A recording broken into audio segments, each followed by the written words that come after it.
Yesterday morning at 2:41 a.m.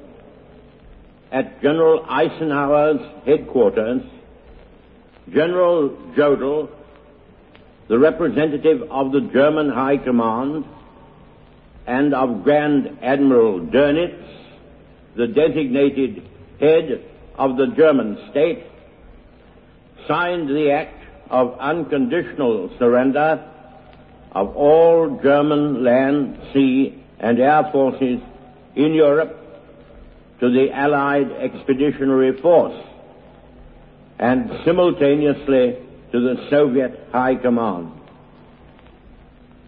General Bedell Smith, Chief of Staff of the United States Army, and General Francois Severs signed the document on behalf of the Supreme Commander of the Allied Expeditionary Force, and General Susloparov signed on behalf of the Russian High Command. Today this agreement will be ratified and confirmed at Berlin,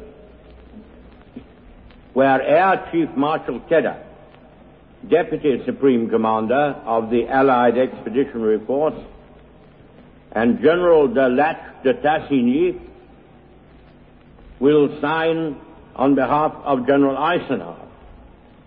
General Zhukov will sign on behalf of the Soviet High Command. The German representatives will be Field Marshal Keitel, Chief of the High Command, and the Commanders-in-Chief of the German Army, Navy, and Air Forces.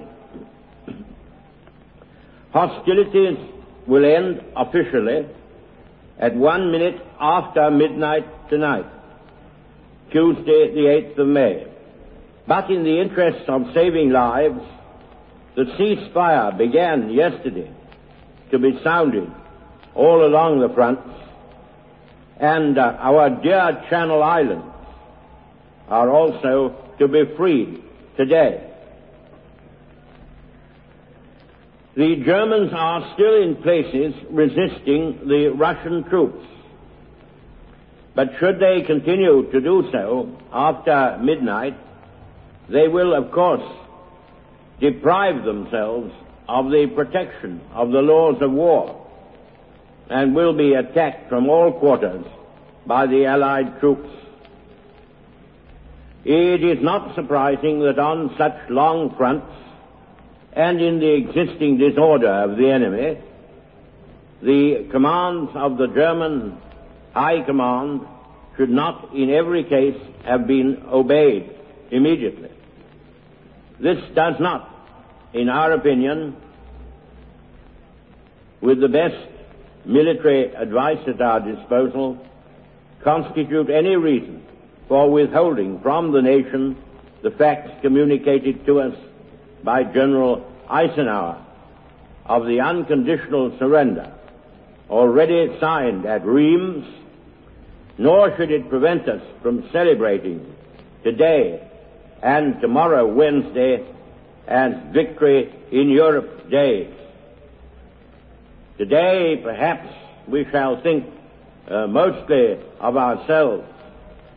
Tomorrow, we shall pay a particular tribute to our heroic Russian comrades whose prowess in the field has been one of the grand contributions to the general victory. The German war is therefore at an end. After years of intense preparation, Germany hurled herself on Poland at the beginning of September 1939.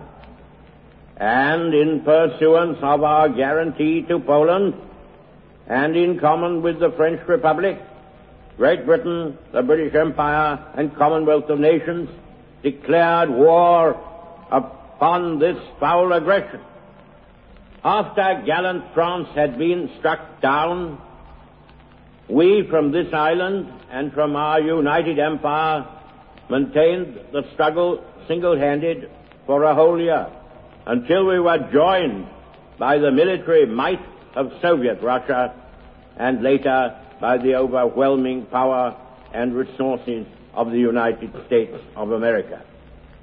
Finally, almost the whole world was combined against the evildoers, who are now prostrate before us. Our gratitude to all our splendid allies goes forth from all our hearts in this island and throughout the British Empire. We may allow ourselves a brief period of rejoicing, but let us not forget for a moment the toils and efforts that lie ahead.